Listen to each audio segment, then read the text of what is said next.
Hello, I am Peter Okwache. Welcome to Focus on Africa. Our top stories. Making political history in Ethiopia, former ambassador and UN official Sahle-Work Zewde becomes the country's first female president. It represents me, it represents young women and my mom and my sisters, and this is really a happy moment for Ethiopian women and everybody. The president of the European Commission seals 4 multi-million-dollar deals with Tunisia at the start of a 2-day visit. Also on the program, going green to tackle pollution. How hailing a cab in Nairobi is changing with the introduction of electric taxis. First advantage is I no longer use fuel. On a normal day when I use the normal app, I spend about $20. And in sports, Mohamed Salah is shortlisted for the European Champions League Player of the Week.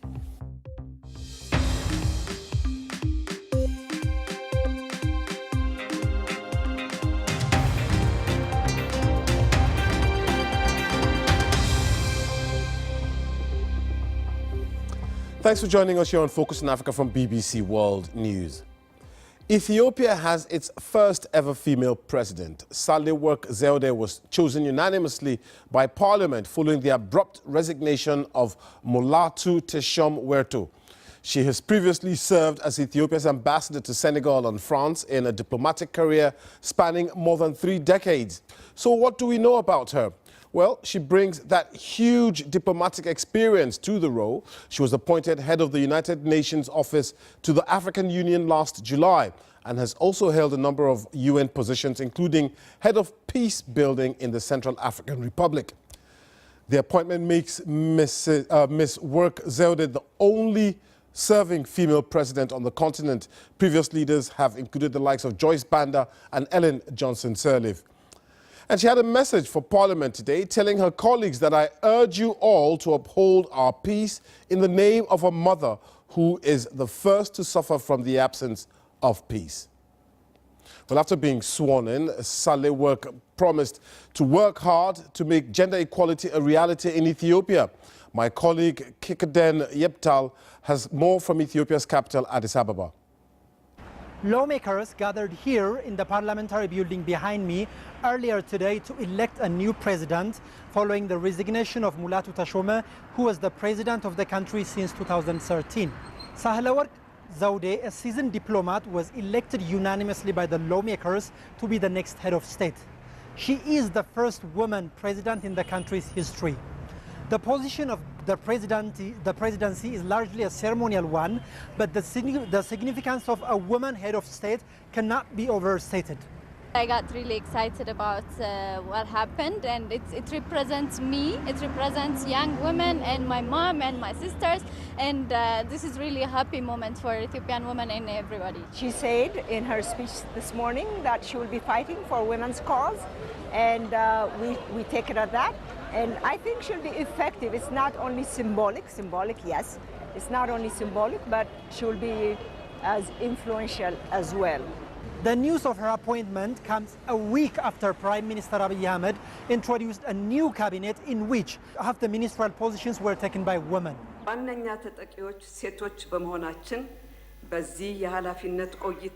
During my presidency, my main focus is to ensure peace by mobilizing all Ethiopian women's, peace-lover men's, and all people of the world who love peace. In her speech after accepting the appointment, Sahle-Work stressed the importance of peace in a country that's witnessing rapid reforms, but also many ethnic conflicts that are claiming the lives of hundreds of people and the displacement of millions in recent times. She's expected to work to that end. She also pledged that she's going to work to bring more females to the positions of leadership. Kalkidan Ibeltal, BBC News, Addis Ababa. Let's take a quick look now at other stories making the headlines across Africa. Liberia's President George Weah has announced the scrapping of tuition fees for undergraduate students at state universities and colleges. The students will, however, have to pay other fees associated with their studies.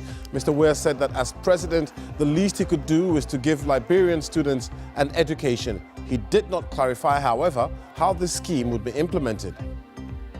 Zimbabwe police say they have arrested 170 black market money dealers in a campaign against currency trading, which has caused imported goods prices to spike.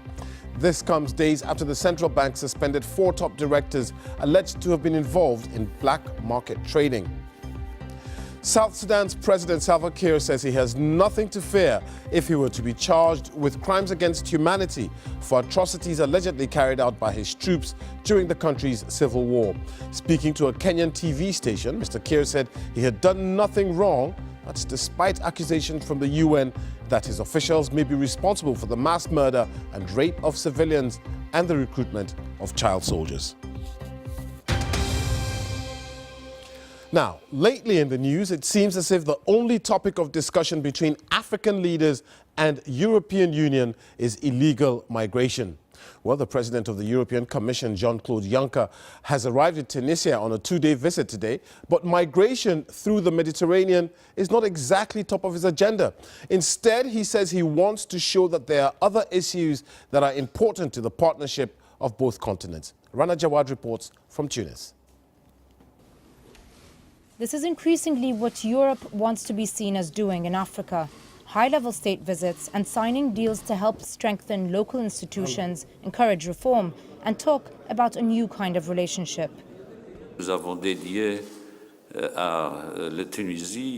Since 2011, we've allocated a sum of 10 billion euros to Tunisia. Today we've signed 4 agreements that amount to a gross total of 270 million euros. This proves that our relations aren't at a standstill, but that they continue to improve every day. But the subject of illegal migration from this part of the world to southern Europe and how EU member states are tackling it is never far away. I am sorry to say it in front of the Commission chief, but Europe doesn't have a unified policy, and not all European countries react the same way in front of migrants, and that is a problem that remains. The president of the European Commission, Jean-Claude Juncker, has said that he doesn't want Europe's relationship with Africa to be reduced to migration. But of course, this was discussed in his meeting with the Tunisian president. Now, earlier this year, the European Union proposed so-called disembarkation points in North Africa to prevent migrants from reaching Europe. And the idea is to repatriate them from North African states. Now, the language has since changed because it was an idea that was rejected wholly by officials across this region, including ones here in Tunisia. But although the language has changed, the goal, which is to reduce the numbers crossing illegally through the Mediterranean, has not.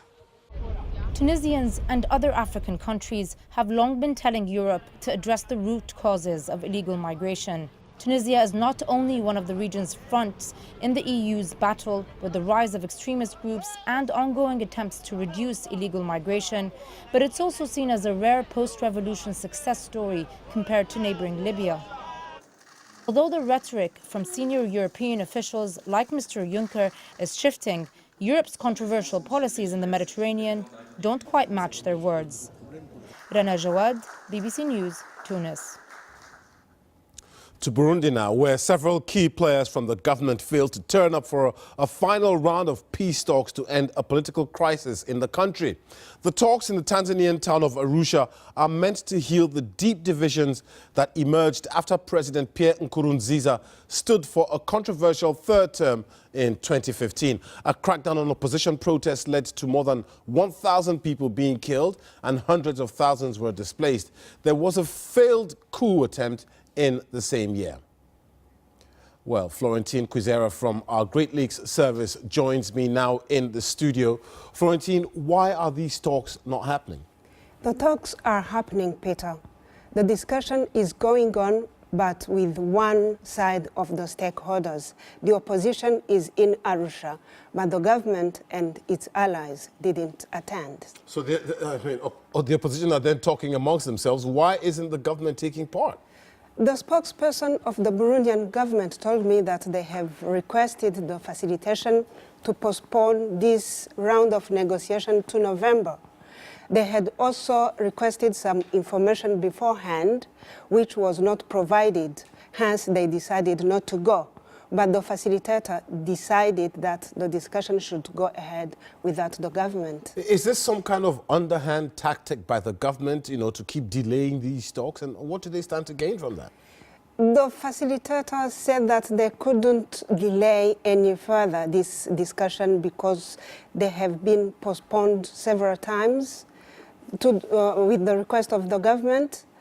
This time they have asked the postponement because the month of October was busy. There were two commemorations of two national heroes, but the feeling is they are trying to buy time to approach the 2020 elections. And given the fact that it's only one side talking to itself, the government not being there, I mean, can we expect any reasonable conclusion to these talks, to this stalemate? It sounds like there is a way to go. What can be expected from this discussion is another document, a one-sided document, because part of the stakeholders is not there. It's only the opposition and the facilitation. What the facilitator asked them is to come together and provide one document that he will put together with another document that was provided by the government and its allies in the country. That is the roadmap towards the 2020 elections. So he will put the two documents together and produce something that he'll provide to the mediation and the East African Community Summit for guidance of the way forward. Seems as if we're going to be talking about this for a long time to come. Florentine, thank you very much. 3 years down the road. Thank you. Thank you. Thank you, Peter. Now, this is Focus on Africa from BBC World News with me, Peter Okwache. Still to come, we hear from one player what it's like to juggle work, studies, and his love of basketball. I'm Peter Okwache. The top stories this hour. Political history has been made in Ethiopia. Former ambassador and UN official Sahle-Work Zewde has become the country's first female president. The president of the European Commission has signed 4 multi-million-dollar deals with Tunisia at the start of a 2-day visit. Now, traffic pollution is a major problem for many people living in cities. In Kenya, the government says it claims 14,000 lives every year. But a revolution is taking place on the streets of Nairobi. The city has a new fleet of taxis, and they're all electric. With the details, here's Ferdinand Omondi. Melaxon arrives almost stealthily to the charging station at Two Rivers Mall in the suburbs of Nairobi. The electric car has no engine and therefore no roar or rumble. Before he starts his day, he will charge the vehicle to full power and drive out to pick and drop customers. Melaxon was previously a cab driver with other ride-hailing companies, and he says the fact that he no longer needs to fuel his car is a big plus for his earnings. On a normal day, nikitumia hizi normal apps. First advantage is I no longer use fuel. On a normal day, when I use the normal app, I spend about $20. If you multiply this by 365 days, because I have to work daily to meet my targets and cater for my needs, it comes to about $7,000. This is money I can now save and use it to improve my life. Independent research has rated Nairobi's traffic among the worst in the world. At peak hours, motorists spend more time stuck in traffic jams as opposed to driving. Add recent tax changes which have also driven up fuel prices, and motoring in the capital becomes a largely expensive affair. Many taxi drivers in Kenya have been driven out of business due to high operating and fuel costs and relatively low prices as companies compete to retain customers by to raising prices to match the cost of fuel. So perhaps the entry of a taxi that only uses electricity might offer that alternative that they want and perhaps help in getting the business back to profitability. But it's not just thousands of dollars that the electric car could save for drivers. Nairobi's congestion is a major contributor to air pollution, which the government says is exposing millions to respiratory diseases. The Finnish company launching this electric car in Kenya says its zero emissions may help reduce pollution in Nairobi. You're watching BBC Focus on Africa. It's now time for some sports. Mimi, what have you got for us today? Mohamed Salah starting off with. Now, Mohamed Salah has been nominated as the Champions League Player of the Week. The Egypt international scored 2 goals on Wednesday night in their 4-0 victory at home to Red Star Belgrade. It's now taken them to top of their group in the Champions League. The 26-year-old has now scored 50 goals for Liverpool in 65 games, and making him the fastest player in Liverpool's history to do so. Senegal's Sadio Mane also got on the score sheet. Morocco and Borussia Dortmund's Achraf Hakimi, who is on loan from Real Madrid, is also on the list. I'm not in doubt. He was not in doubt. But if you are constantly asked about it, then it's like, okay, something obviously is wrong, or people are not happy, whatever, that's how it is. You should not think about it. You should not constantly think about how can I score again. It only happens. When you work hard, if you are in the right spaces, if your teammates see you in the right moments, and if you make the right runs, then you can score. So it's an exceptional number. And yeah, hopefully he can continue. Now, tonight sees Europa League matches. One of the pick of the bunch to watch is Arsenal, whose match is currently taking place. It's against Sporting Lisbon. They've just gone into halftime and it's goalless at the moment. Arsenal are playing away. Gabon international Pierre-Emerick Aubameyang is in the starting lineup. He put in a good performance for the Gunners on Monday night. Aubameyang with a brace in their 3-1 defeat of Leicester City. I think this competition now for every team is very important, because first is one title to play, and also for another teams when you win this competition, you go directly to the Champions League for the next year. And for us here in Arsenal is I am telling every players, and I am telling them the support and in the club for us, so for me it's very important also. That's Unai Emery just before their match. Now, Morocco's Raja Casablanca and DR Congo's AS Vita Club have booked their places in the final of the African Confederation Cup final. Raja Casablanca sealed their place by beating visitors Enyimba of Nigeria 2-1 on Wednesday in the second leg. AS Vita had a convincing win with 4 goals against Egypt's Al Masry in Kinshasa. But Egyptian side Al Masry's players left the pitch in protest for 5 minutes after the 3rd goal, which they felt was offside. Now, the FIFA October World Rankings are out. Just 6 countries have moved up 5 places or more. 5 of those are from Africa. Madagascar have climbed into the top 100 for the first time since 2002. It comes after the back-to-back Africa Cup of Nations qualifiers this month. Madagascar were the first country, apart from the host Cameroon, to qualify for next year's tournament. Tunisia remained the top-ranked side in Africa. Elsewhere in tennis, South Africa's Kevin Anderson is through to the quarterfinals of the Vienna Open. It comes after his opponent Jurgen Melzer withdrew on Wednesday. Anderson will be taking on Croatia's Borna Koric on Friday. And finally, working, studying at a high level, and being an accomplished sportsman at the same time is not easy for any young man or woman, especially when living far from his native country. Massi Diba from Senegal is part of Britain's basketball champion team Solon Kestrels. Nicolas Negos spent a day with him in Southampton. Here's his story. 6 foot 9 inches and 17 stone. Here is Massi Diba, a talented basketball player, one of the key players of the Solon Kestrels basketball team. His exceptional athletic expertise and wild dunks never go unnoticed. Massi first developed his talent in an NBA Africa Academy in Senegal. The quality of his passes and his ability to hit his free throws attest to the skills gained while in Tunisia and Canada. My passion, I love it since I was young, but at first I was playing football. And then I was growing fast, I became tall, so I started to play basketball. And then I found that I really love the sport. But I got the opportunity to really live that passion when I came in Southampton Solon University. I met a wonderful team, a wonderful coach. We had an amazing 3 seasons.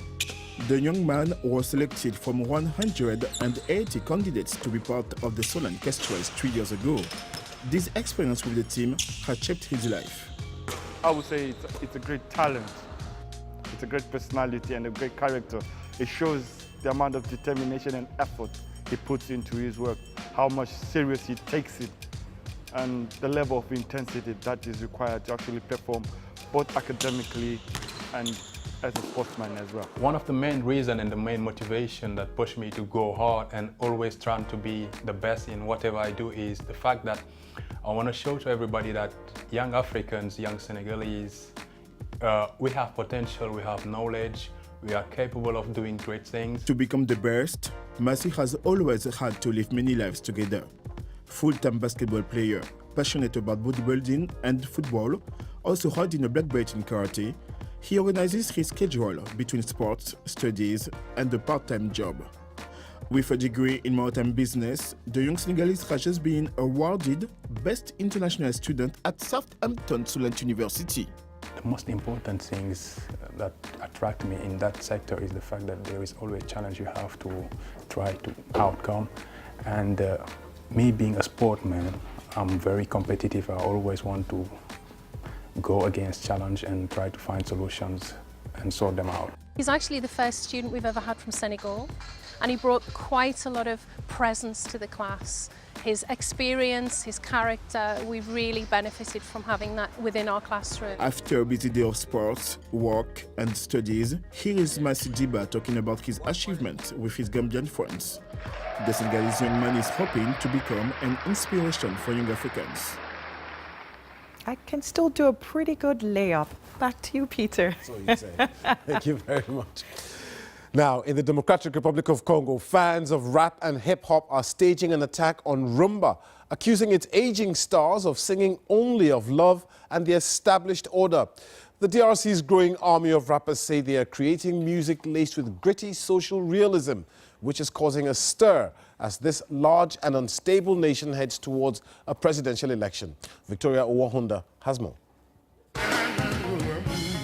This sound, the rumba, a traditional style of music made popular by the likes of Koffi Olomide, is now losing its shine with young people in the Democratic Republic of Congo.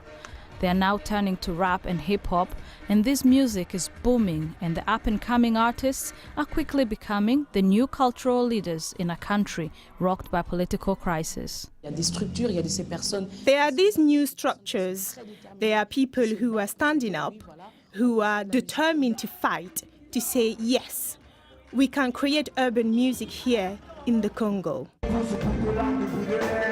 Someone else who is embracing the new sound and music scene is Belgian-Congolese rapper Baloji. He's in Kinshasa for a concert and filming of a music video. He says he's been trying to carve his own sound and style and distancing himself from the traditional rumba sound.